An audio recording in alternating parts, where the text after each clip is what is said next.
m'appelle Thibaut Nardi, je suis interne en réanimation ici et je vais vous présenter ce stage junior qui s'intitule Une embolie pas comme les autres. Je suis encadré par le docteur Leblanc. Pour commencer un petit cas clinique, c'est un patient qu'on a reçu en réanimation cet été, un jeune homme de 19 ans qui avait été victime d'un AVP camion contre velle où il avait été incarcéré avec au bilan lésionnel une déformation de la hanche droite et finalement au body scanner surtout des fractures multiples du côté droit avec des fractures costales bilatérales, des fractures du col fémoral droit, de la diaphyse fémorale droite et de la tête fibulaire du côté droit. Et ce body scanner avait sur l'interprétation une phrase un petit peu qui n'est pas fréquente, donc c'est la détection d'une embolie pulmonaire lobaire inférieure droite avec, selon le radiologue, une probable participation graisseuse, ou en tout cas une origine d'embolie graisseuse. Donc ça, c'était la thrombose qui était dite graisseuse dans le contexte de fracture du membre inférieur. Et finalement, donc, ce patient, on l'avait pris en charge. Au premier jour de sa prise en charge, il s'était dégradé un petit peu sur le plan respiratoire avec une majoration de son oxygénorequérance, une désaturation, de la fièvre assez brutale autour de 39-40, avec un bilan biologique qui restait somme toute plutôt normal, une anémie à 9 grammes par décilitre, 6 giga par litre de leucocytes et 160 000 plaquettes. Maintenant, vous allez travailler un petit peu, vous allez lever la main quand vous pensez que les réponses sont vraies. Est-ce que vous pensez qu'il existe une embolie graisseuse sur le scanner? Okay. Est-ce que vous pensez qu'il existe plutôt une embolie fibrino-chlorique sur le scanner? D'accord. Est-ce que vous faites un dosage des acides gras circulants? Voilà. Et est-ce que vous poussez jusqu'à la réalisation d'un LBA pour rechercher des lobules graisseux? Okay. Et est-ce que vous démarrez un traitement par héparine curative? D'accord, très bien. Donc maintenant, on va parler un petit peu des arguments à la fois pour définir donc, une embolie graisseuse et des outils cliniques et diagnostiques plus largement sur le syndrome des emboles graisseuses. Donc, le syndrome des emboles graisseuses, c'est une dissémination systémique de graisse qui aboutit en fait à une atteinte microvasculaire qui peut être diffuse, qui peut toucher à peu près tous les organes du corps, associée à une réponse inflammatoire dérégulée et disséminée, qui touche majoritairement le poumon, il y a des atteintes surtout neurologiques, oculaires et cutanées. Au niveau de son incidence, on retrouve deux contextes vraiment prioritaires que sont la traumatologie, où on atteint des incidences entre 0,9 et 2%, et la chirurgie, notamment la chirurgie orthopédique, avec surtout la chirurgie de hanche et du membre inférieur, où là par contre on a des incidences qui sont actuellement beaucoup plus faibles, moins de 1%. La mortalité donc, reste entre 7 et 10%, toujours inférieure à 10% dans les plus grandes cohortes de ces dernières années. Au niveau des facteurs de risque, donc on a pas mal de facteurs de risque, surtout des facteurs de risque traumatiques, avec les atteintes des os longs, du bassin. C'est une pathologie qui nous touche beaucoup moins l'enfant, sauf l'enfant drépanocytaire et la personne âgée. C'est plus voilà, qui reste localisé chez l'homme jeune. Le nombre de fractures et d'atteintes différentes est aussi un gros facteur de risque à partir de 3 fractures différentes. 2 facteurs de risque sont le transport prolongé, une fracture qui est très déplacée et une fixation qui est retardée. Il existe aussi donc, des syndromes d'emboles graisseux dans des contextes non traumatiques ou non orthopédiques, notamment dans des pancréatites sévères, chez des patients drépanocytaires, beaucoup moins maintenant sur les perfusions prolongées d'émulsions lipidiques. Et par contre, depuis quelques années, on a de plus en plus de cas qui sont décrits dans des contextes de liposuction. À savoir que l'incidence de ce syndrome diminue d'année en année, puisque dans les années 70, on avait des incidences, surtout en chirurgie orthopédique, qui sont les premiers à s'être vraiment intéressés, puisque c'était leur problème majeur sur les chirurgies de hanche. On avait des incidences autour de 20%. Au niveau de la physiopathologie, il y a deux mécanismes vraiment de théorie en tout cas, qui s'opposent initialement, ancestralement, mais qui finalement ont l'air d'être plutôt complémentaires. La première hypothèse qui est très ancienne est l'hypothèse donc en violet, vous avez un os fracturé, en jaune, donc des lobules graisseux qui attendent circulation générale qui passent par le cœur, qui arrivent au niveau du cœur droit et qui vont finalement passer, donc s'ils sont assez petits, à moins de 10 microns par la circulation pulmonaire, et causer donc les symptômes respiratoires du syndrome, et ensuite atteindre la circulation gauche. Et un second moyen de passage est la réouverture d'un foramen orval perméable, un phénomène qu'on décrit depuis un petit peu moins longtemps, mais qui semble être très important. Et ensuite, qui va atteindre donc, le cerveau, et plus largement toute la circulation systémique, et donc on a donc l'explication de l'atteinte vraiment multi-organe de ce syndrome. La seconde théorie, un peu plus récente, qui semble complémentaire à la première, est la théorie inflammatoire, où en fait ces lobules graisseux vont être lisés par les lipases tissulaires en acide gras libre, donc en anglais c'est FFA, qui a un caractère très toxique pour beaucoup d'organes. C'est très décrit au niveau du poumon, notamment au niveau des pneumocystes, qui vont causer donc les lésions princeps du syndrome des emboles graisseuses, c'est-à-dire l'OAP lésionnelle, l'hémorragie intraventriculaire, mais aussi au niveau de l'endothélium pulmonaire, avec donc déclenchement d'une cascade cytokinique et d'une dérégulation inflammatoire. Et donc tout ça va causer un syndrome de détresse respiratoire qui est l'atteinte qui tue dans le syndrome des emboles graisseuses, c'est le SDRA. Il y a d'autres mécanismes, les acides gras libres vont aussi déréguler les aquaporines, des cellules, ces canaux qui permettent le passage d'eau et vont encore majorer la symptomathologie pulmonaire et l'OAP. Pour illustrer un petit peu cette théorie, il y a un article de 2013 qui est une cohorte prospective dans un trauma center où une quarantaine de patients ont été sélectionnés. Où on avait deux groupes, un premier groupe qui est de traumatisés, donc surtout du membre inférieur et du fémur, qui présentait un syndrome des emboles de cholestérol, c'est la courbe la plus foncée, et un groupe qui était juste traumatisé mais qui ne présentait pas de syndrome des emboles de cholestérol. Et donc on a décidé de doser l'IL6 circulante à 6h, 12h et 24h chez ces patients. Et on a le résultat à 12h, qui est le seul résultat qui ressort donc significatif statistiquement dans le groupe qui présentait un syndrome des emboles de cholestérol. Et donc on voit qu'il n'y a finalement pas qu'une part mécanique, mais qu'il y a une part inflammatoire qui semble ressortir dans cette pathologie. Donc ça, c'est un petit peu l'évolution du syndrome clinique. Les symptômes sont importants, mais c'est surtout la chronologie qui va faire le diagnostic. Il y a cette notion notamment d'intervalle libre, avec une médiane à 24 heures, qui peut être assez précoce, autour de 6 heures, mais pas moins, et qui peut aller jusqu'à 10 jours dans les cas extrêmes qui sont très rares.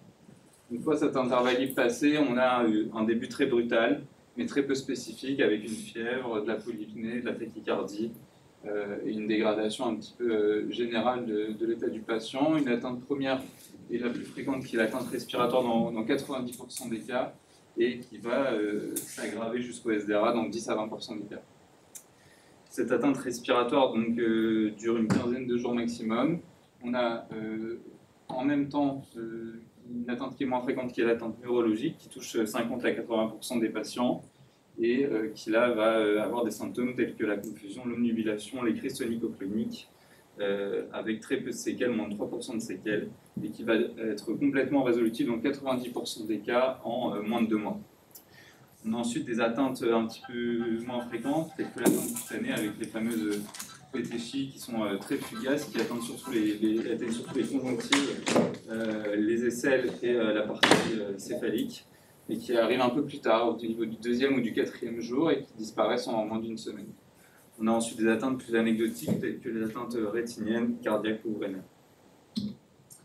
Donc, le diagnostic, qui est finalement un peu l'enjeu, le premier enjeu de ce syndrome, qui reste très difficile à définir.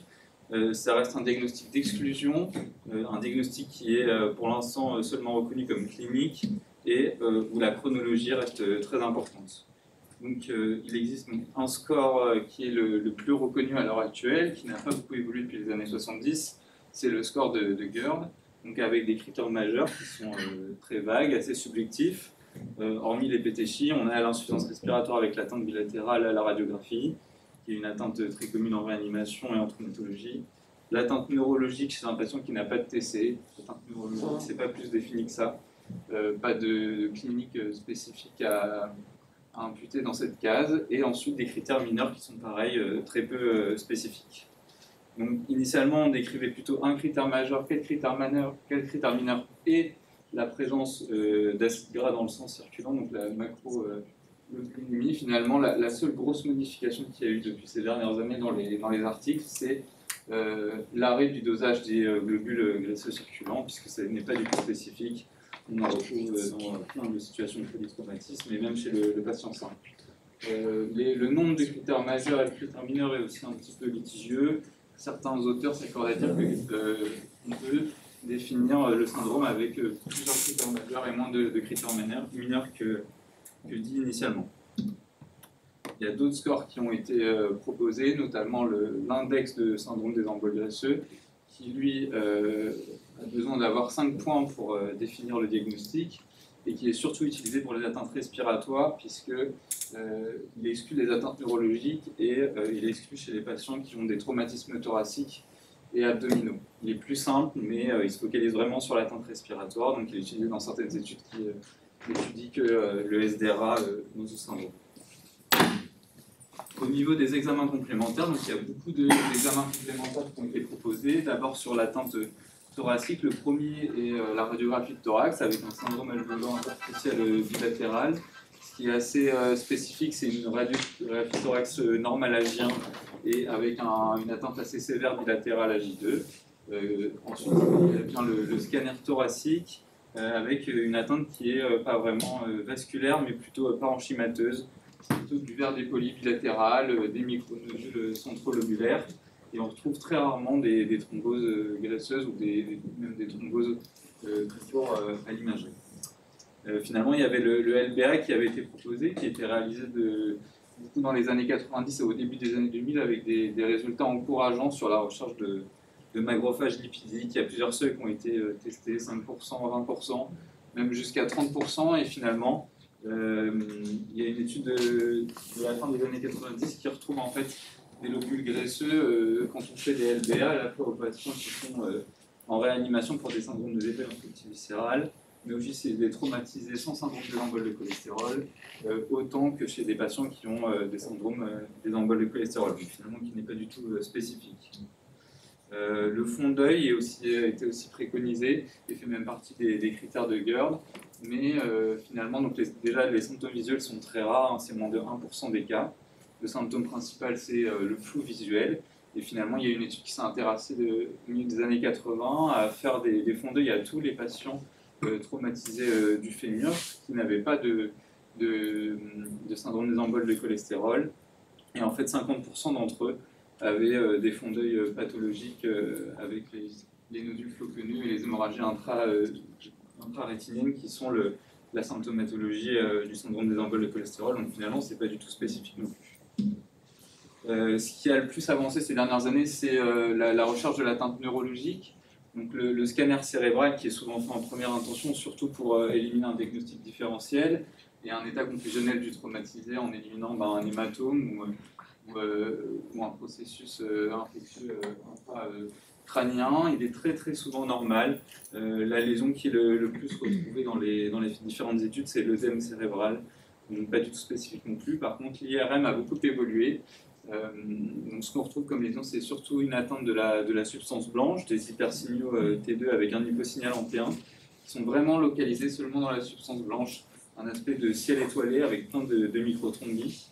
À la fin des années 90, il y a une cohorte japonaise d'une cinquantaine, en tout cas qui fait partie d'un ensemble d'études qui étudie donc, les localisations du syndrome à l'IRM et qui a établi un score en fait selon le nombre et le type de lésion qu'il y avait sur l'IRM qui corrélait à la gravité clinique.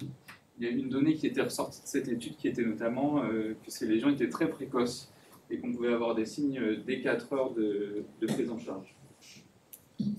Donc à partir de ce score, qui est donc le score de Takashi, on a refait une étude au début de 2022, une cohorte prospective de 34 patients qui retrouvaient statistiquement corrélée donc une atteinte sévère à l'IRM associée à une mortalité augmentée et en tout cas à une sévérité clinique plus augmentée au niveau neurologique. Au niveau des données récoltées dans cette cohorte, on a confirmé encore une fois qu'il y avait très peu de séquelles, moins de 3% de séquelles et des patients avec une clinique et une IRM normale en moins de 2 mois dans la plupart des cas.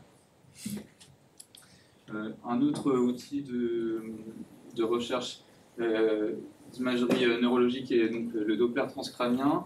Il y a une étude pilote qui est sortie au milieu des années 2000 pour rechercher un petit peu si on pouvait voir les microtrombies avec le Doppler. Il y a des algorithmes qui ont été créés. En fait, il y a une équipe australienne qui s'est intéressée à corréler l'intensité du signal de microtrombie au Doppler et la gravité clinique.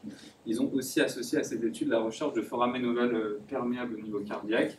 Et en fait, il y avait une donnée qui ressortait significative, c'était l'association de signes neurologiques plus sévères, qui était associée à la fois avec une intensité quantitative de thrombie plus important au Doppler transcrânien et la présence d'un foramen perméable qui était plus ouvert, donc, qui explique, qui est en tout cas corrélé avec la physiopathologie suspectée du syndrome et du passage de plus d'emboles par ce foramen perméable et donc une atteinte neurologique plus importante.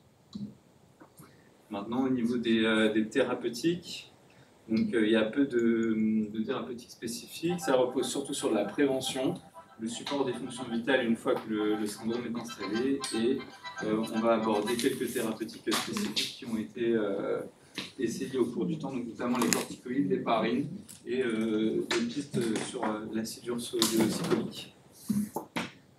Au niveau de la prévention, c'est probablement ce qui est le plus grade de recommandation dans la littérature.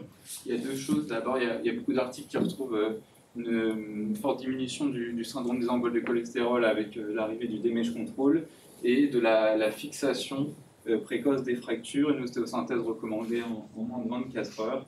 Et si l'ostéosynthèse complète n'est pas possible dans ce délai, les fixateurs externes, des moyens de fixation externes, ou en tout cas au moins une réduction, diminuerait beaucoup le nombre d'atteintes respiratoires et de syndrome des emboles de cholestérol. Au niveau de la chirurgie orthopédique, c'est surtout les techniques qui ont beaucoup évolué avec des techniques beaucoup moins traumatiques et de réaspiration graisseuse sur les sites de fixation, notamment au niveau de la hanche. Au niveau de l'anesthésie, c'est notamment la lutte contre l'hypovolémie au moment de ces gestes qui permettrait de diminuer l'occurrence de ce syndrome. Au niveau des traitements spécifiques, il y a eu beaucoup de discussions autour des corticoïdes, de corticothérapie par voie systémique. Donc, il y a une méta-analyse de 2008 qui, après avoir trouvé plus d'une centaine d'articles sur le sujet, n'en retient que 7, dont 2 seulement randomisés, et revenait positif pour le nombre, l'incidence de syndrome des emboles de cholestérol, mais MS sur la diminution de la mortalité. Finalement, c'est quand même pas recommandé puisque c'est des études qui sont très anciennes, très différentes, des populations complètement hétérogènes, des doses de corticoïdes qui vont de 6 mg kg à 30 mg kg, des délais de fixation qui sont très importants, et il y a même des études dont le critère de jugement principal n'était pas du tout le sujet de la méta-analyse. Il y a eu aussi donc des discussions autour de l'héparine, à la fois pour son rôle anticoagulant, mais aussi pour sa modulation in vivo et in vitro de l'activité des lipase tissulaires, à mettre en balance avec le risque hémorragique dans le contexte péritraumatique ou périopératoire. Et finalement, si on réfléchit bien, l'héparine serait inducteur des lipases tissulaires. Donc en fait, finalement, engendrerait une augmentation de la gravité du syndrome, puisqu'il contribuerait à liser les globules graisseux circulants en acide gras qui est toxique. Au niveau de la littérature, elle est extrêmement pauvre. Il y a seulement 2 études que j'ai réussi à retrouver. Il y a une étude sur l'animal où en fait on avait induit des syndromes d'emboles de cholestérol à des rats dans les années 50 et on leur avait injecté de l'héparine à dose anticoagulante. Il y a une survie qui est drastiquement diminuée, 11% de survie contre 40% dans le groupe qui n'avait aucun traitement. Et de plus, on avait donc un décès qui apparaissait dans les 2 heures après l'injection. Donc finalement, ça avait aussi été testé dans les années 50 sur les humains, mais c'est seulement des case reports. Quand on regarde un petit peu les différents case reports, ils décrivent beaucoup d'hémorragie, des délais de consolidation osseuse qui sont très allongés, en fait, beaucoup d'effets secondaires. Et finalement, eux imputent la guérison des patients à l'héparine, mais en fait les patients évoluaient plutôt lentement, en 2 ou 3 semaines, et guérissaient entre guillemets de leur syndrome des emboles de cholestérol, ce qui correspond à peu près à la durée de résolution spontanée du syndrome, et donc qui n'est pas vraiment imputable à l'héparine. Les auteurs concluent quand même que l'héparine pourrait être un bon traitement, mais en tout cas il n'y a aucun chercheur qui a essayé ensuite de continuer dans cette voie-là et de le tester sur l'homme. Ensuite, un article un peu plus récent de 2020 qui s'intéresse à l'acide ursodeoxycholique. Ça reste une étude fondamentale chinoise sur à la fois des cellules endothéliales de poumons humains et sur des rats. Donc la partie sur les cellules endothéliales humaines, ils ont fait pas mal de biologie moléculaire et d'études gazométriques avec notamment le calcul du P sur F. Donc là, on voit dans le groupe FES, donc le groupe qui a le syndrome induit, une désorganisation de l'endothélium respiratoire induit par l'inflammation et les microthrombés graisseux. Et dans le groupe qui reçoit l'ACDA, donc l'acide ursodeoxycholique, on a l'impression que la lactine et la cadérine, qui sont les piliers de l'architecture cellulaire, sont un peu mieux, en tout cas sont plus préservés. Pour trouver des résultats encourageants dans tous les facteurs regardés, donc il y avait un P sur F qui était meilleur, moins de DL6, de protéines de l'inflammation dans le groupe qui recevait la CDA. Et pour le test sur les rats, donc le groupe en bleu et le groupe qui a reçu l'acide urso, on voit que la survie est drastiquement meilleure et en tout cas significativement corrélée. Donc pour revenir un petit peu à notre cas, finalement, il n'y avait pas de suspicion clinique selon les critères de GERD. Il y avait un intervalle qui était très court, puisque le body scanner a été fait 4 heures après l'accident. On avait seulement ce compte-rendu d'imagerie, image qu'on a fait relire au radiologue qui, en fait, ne retrouvait pas vraiment d'argument en faveur d'une thrombose graisseuse. Le seul moyen qui aurait pu les pousser à dire ça, c'était en fait la densité du thrombus et du thrombus plus généralement, avec une densité peut-être un peu plus graisseuse que fibrinochlorique. Et en fait, sur ce scanner, ce n'était pas du tout le cas. C'était complètement un thrombus fibrinochlorique. Le patient avait évolué favorablement après une anticoagulation curative. Donc, les messages de ce stage junior, c'est sur le syndrome des emboles de cholestérol, c'est que le diagnostic reste toujours très difficile. Il doit en fait rester clinique, puisqu'on n'a pas d'examen complémentaire assez performant pour le confirmer, hormis l'atteinte neurologique avec l'IRM, qui doit être vraiment largement employée en cas de suspicion clinique, puisqu'il y a des résultats très encourageants et que c'est corrélé au pronostic et à la mortalité du malade, et qu'ensuite il n'y a pas vraiment de traitement curatif validé, en fait il n'y en a même pas du tout. Et il y a plutôt des pistes sur des traitements préventifs comme les corticoïdes qui restent à définir, ou même l'acide urso pour lequel il y a en tout cas pour l'instant pas d'études cliniques qui a été lancée, ça reste du fondamental. Et pour finir, donc juste une proposition de démarche diagnostique avec quand il y a une suspicion de syndrome des emboles de cholestérol, l'utilisation des examens complémentaires, donc une imagerie cérébrale et thoracique injectée, à la fois pour servir de bilan d'extension, mais aussi pour éliminer un diagnostic différentiel, une échographie cardiaque avec la recherche d'un foramen valpermeable qui en fait serait vraiment corrélée à plus d'atteintes, en tout cas neurologiques, mais probablement systémique aussi avec le passage de plus gros emboles. Et dès qu'il y a donc des signes neurologiques, la réalisation précoce d'une IRM avec le traitement qui est finalement le seul traitement valable curatif, c'est la suppléance d'organes. Il y a un syndrome qui doit évoluer favorablement, sinon rétrospectivement ça remet en cause le diagnostic de syndrome des emboles de cholestérol. Voilà, merci.